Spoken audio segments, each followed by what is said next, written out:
Yıl 1402. Ankara Ovası'nda toz bulutlarının arasından bir imparatorluk sarsıldı.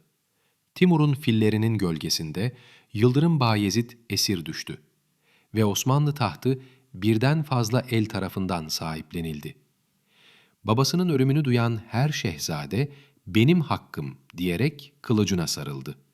Devlet ikiye, üçe, dörde bölündü. Kardeş kardeşe, beylikler birbirine düştü.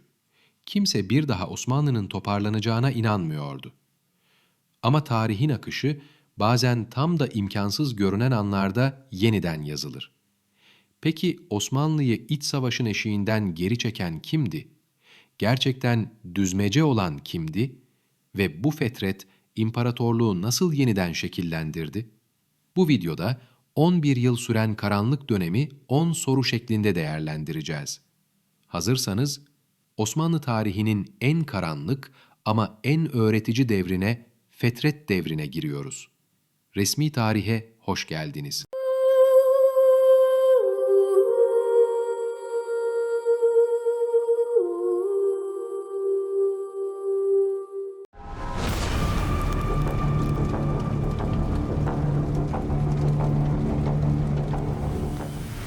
Fetret kelimesi sözlükte zaaf, gevşeme, gücünü ve tesirini kaybetme manalarına gelir. Dini literatürde fetret kelimesi Hazreti İsa ile Hazreti Muhammed arasında geçen dönem için kullanılır. Tasavvufta müridlerin tarikat, adab ve erkanını yerine getirmede gevşeklik gösterdiği dönemler fetret olarak adlandırılır. Siyasi tarihte ise devletlerde merkezi otoritenin zayıflayıp yönetim boşluğunun doğduğu dönemlere fetret devri denilir. Osmanlı tarihinde Yıldırım Bayezid'in Timur'a 1402'de mağlup olup esir düşmesinden Çelebi Mehmed'in bütün kardeşlerini bertaraf edip tek başına Osmanlı tahtına çıktığı 1413 yılına kadar olan dönem fetret devri olarak adlandırılır. Bu döneme Fasıla-i Saltanat yani saltanat arası da denilir.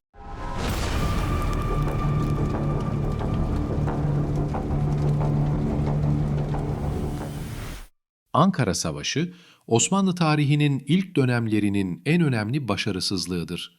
Bu mağlubiyet yüzünden adım adım büyük zorluklarla kurulan Osmanlı Beyliği bölünme ve dağılma tehlikesiyle karşı karşıya geldi. 11 yıl boyunca Yıldırım'ın oğulları arasında mücadeleler devam etti. 28 Temmuz 1402'de Yıldırım Bayezid idaresindeki Osmanlı ordusu Timur karşısında Osmanlı tarihinin en ağır mağlubiyetlerinden birisini alıyordu. Osmanlı ordusu dağılmış, Sultan iki oğluyla birlikte esir düşmüştü.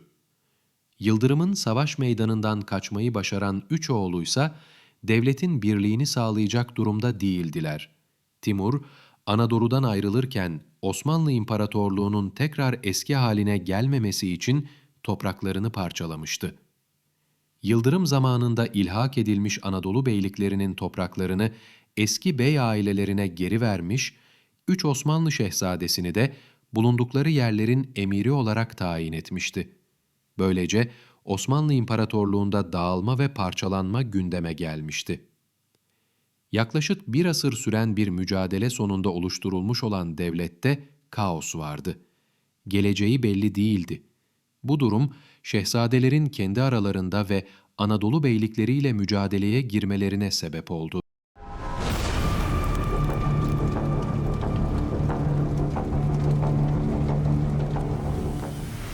Yıldırım'ın küçük yaşta ölen oğulları haricinde 7 oğlu vardı. Ancak bunlardan Ertuğrul, Kadı Burhanettin'le yapılan 40 Dilim Savaşı'nda ölmüştü.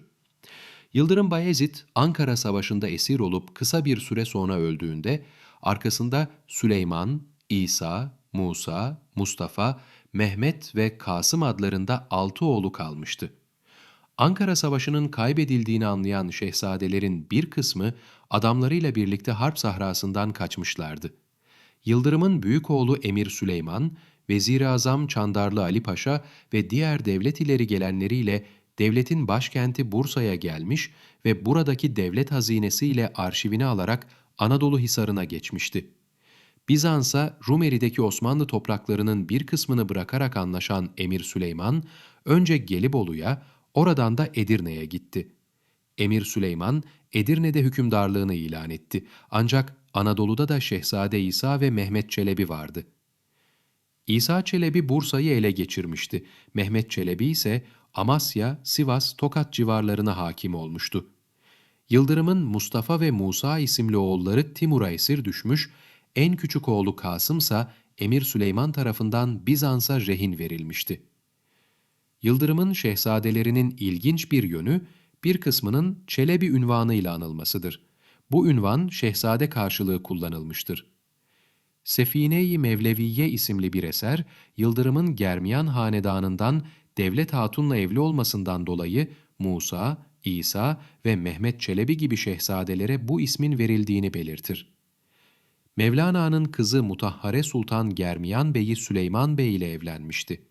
Bu yüzden Yıldırım'ın çocukları Mevlana'nın torunu olmaktaydı. Bunlara Çelebi ünvanı bu yüzden verilmiş gibi gösterilir. Çelebi ünvanı daha sonraki dönemlerde de padişah çocuklarına ünvan olarak verildiyse de özellikle 2. Bayezid'den sonra yerini şehzade ünvanı almıştır.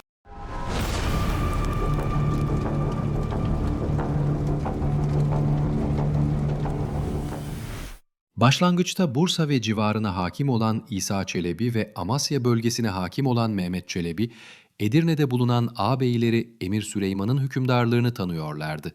Timur'un ülkesine dönerken Musa Çelebi'yi serbest bırakması ilk mücadeleyi başlattı.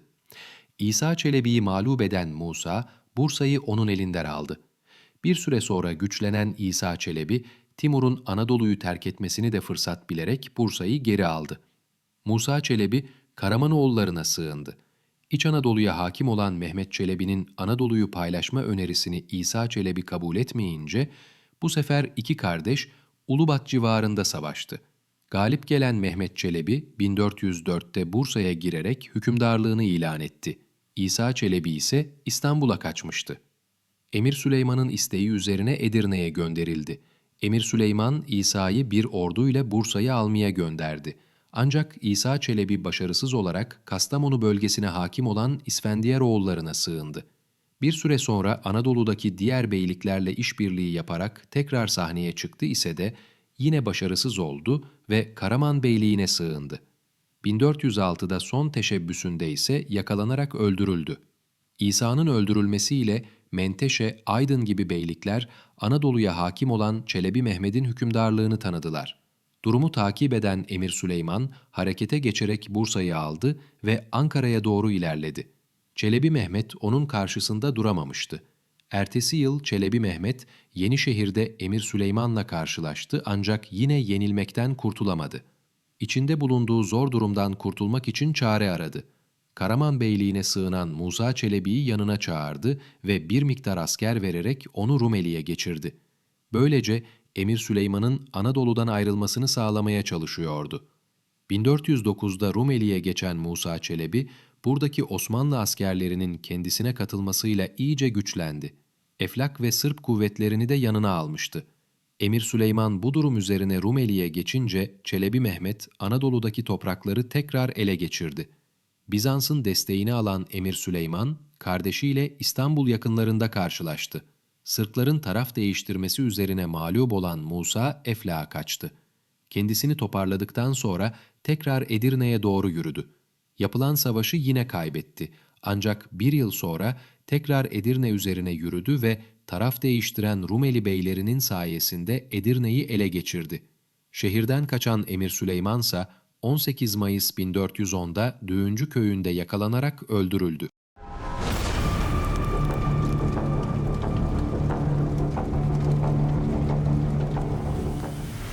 Musa Çelebi bu başarısını Mehmet Çelebi'ye borçlu olmasına rağmen Edirne'yi ele geçirince onu tanımadı ve kendi hükümdarlığını ilan etti.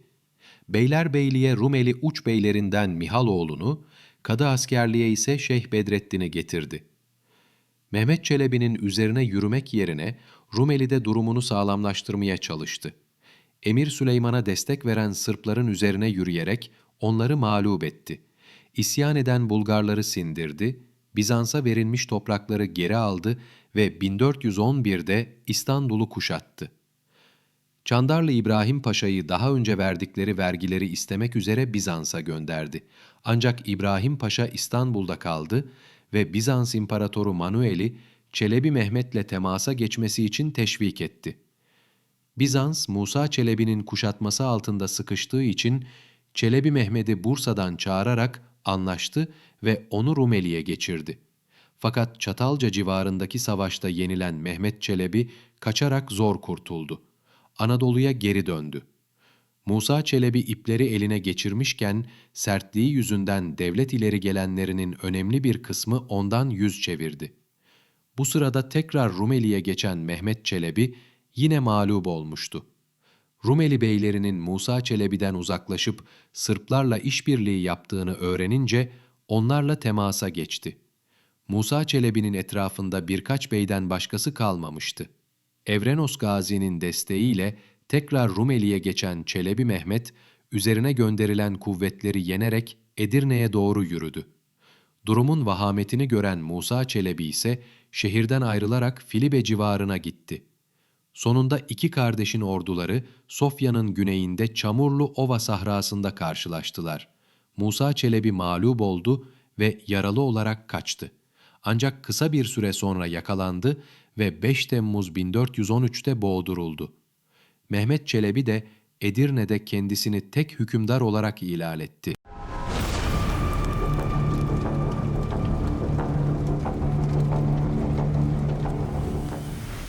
Yıldırım'ın Ankara Savaşı'nda esir düşmüş oğlu Mustafa Çelebi en ilginç şahsiyetlerden birisidir. Saltanat mücadelesine en son o katılmıştır. Timur tarafından esir alınarak Semerkant'a götürülmüştü. Timur'un ölümünden sonra serbest bırakıldı. Bir müddet Niğde civarlarında bulundu, daha sonra İsfendiyaroğlu'nun topraklarına gitti, buradan da Rumeli'ye geçti. 1419'da Selanik taraflarında Mehmet Çelebi ile yaptığı savaşı kaybedince Bizans'a sığındı. Osmanlı tahtı için bir tehdit unsuru olarak kaldı. Çelebi Mehmet, onun Bizans'ta tutulması karşılığında yıllık 300 bin akçe vermeyi kabul etmişti.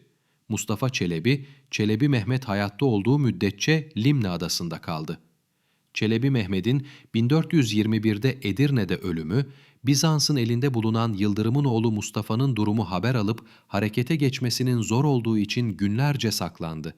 Gerçekten de durumu haber alan Mustafa Çelebi harekete geçtiğinde bütün Rumeli'yi kısa sürede hakimiyeti altına aldı. Ancak II. Murad'ın yanındaki devlet adamlarının çabalarıyla ordusu dağıtılarak mağlup edildi. Mustafa Çelebi Eflak'a kaçmak üzereyken Kızılağaç Yenicesi'nde yakalandı. Edirne'ye getirilerek 1422'de Kale Burcu'na asıldı. Osmanlı tarihleri bu Mustafa Çelebi'nin Yıldırım'ın gerçek oğlu olmadığını iddia ederler ve onu Düzme veya Düzmece Mustafa diye adlandırırlar. Böyle davranmaları onun meşruiyetini kaybetmesi için yapılan propagandanın bir sonucudur. Düzmece Mustafa sahte bir şehzade değildir. Yıldırım Bayezid'in gerçek oğludur. Çelebi Mehmet'in onun için Bizans'a yıllık 330 bin akçe vermesi, onun gerçekten Yıldırım'ın oğlu olduğunu ispatlayan bir durumdur. Yine tarihi takvimlerde de onun Yıldırım'ın gerçek oğlu olduğu açıkça belirtilir. Mustafa Çelebi, hakkında romanlar yazılan bir şehzadedir. Abdullah Ziya Kozanoğlu, Sarıbenizli Adam'da, Yavuz Bahadıroğlu ise Sahipsiz Saltanatı'nda bu şehzadenin maceralarını romanlaştırmışlardır.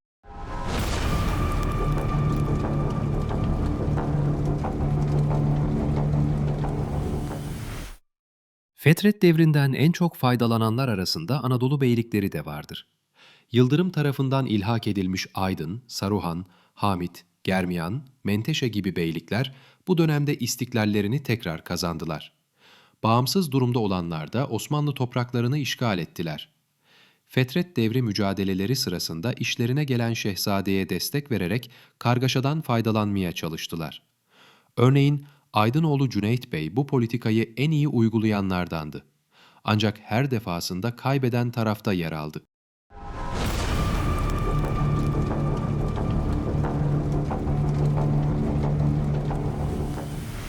Fetret devri genellikle hükümdarsız geçmiş bir devre olarak gösterilirse de Osmanlı tarihçilerinin bir kısmı bu dönemde tahtta önce Emir Süleyman'ın sonra da Musa Çelebi'nin bulunduğunu zikrederler.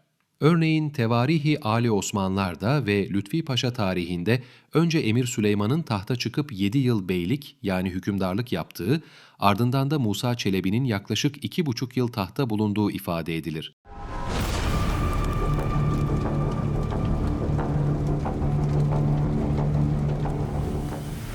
Fetret devrinin 1413'te Çelebi Mehmed'in kardeşlerini bertaraf edip tahta tek başına geçmesiyle bittiği genelde söylenirse de bu tam olarak doğru değildir. Devletin bölünme ve dağılma tehlikesinden uzaklaşması bu kadar kolay olmadı.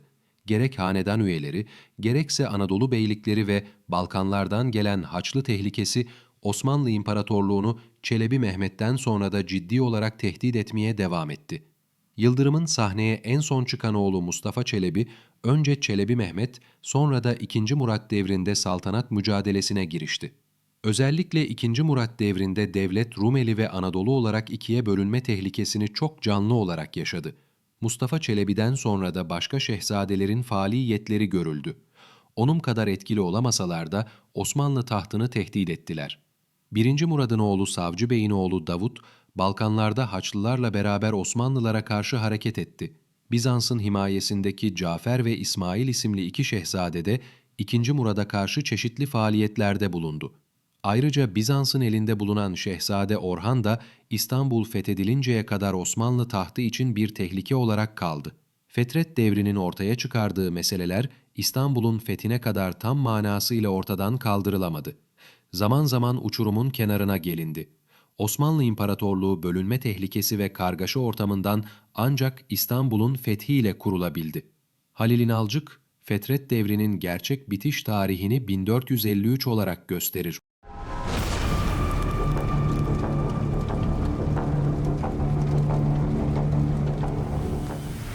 Fetret devrinden önce Osmanlı Beyliği kuruluş sürecini tamamlamıştı.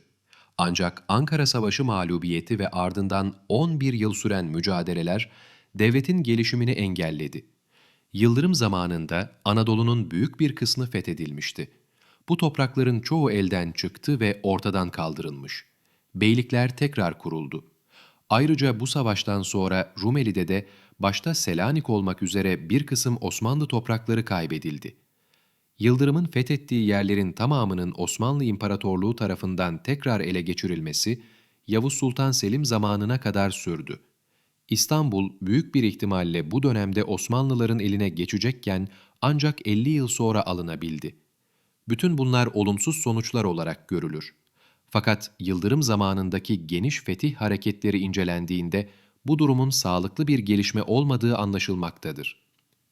Osmanlı Beyliği'nin ilk dönemlerinde fetihler tedrici olarak ve zamana yayılmış bir şekilde gerçekleştirilmişti. Ayrıca çok uygun şartlar oluşmadıkça ve mecbur kalınmadıkça Anadolu'daki diğer Türk beyliklerinin topraklarına müdahale de edilmemişti.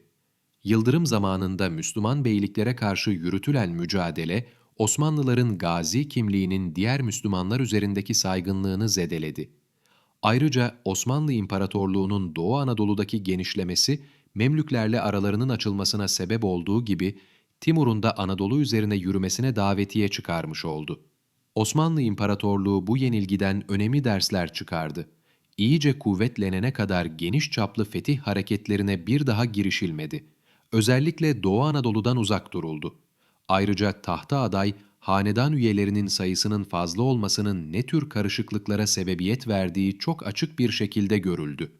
Bu yüzden kardeş katli bir süre sonra kanunlaştı.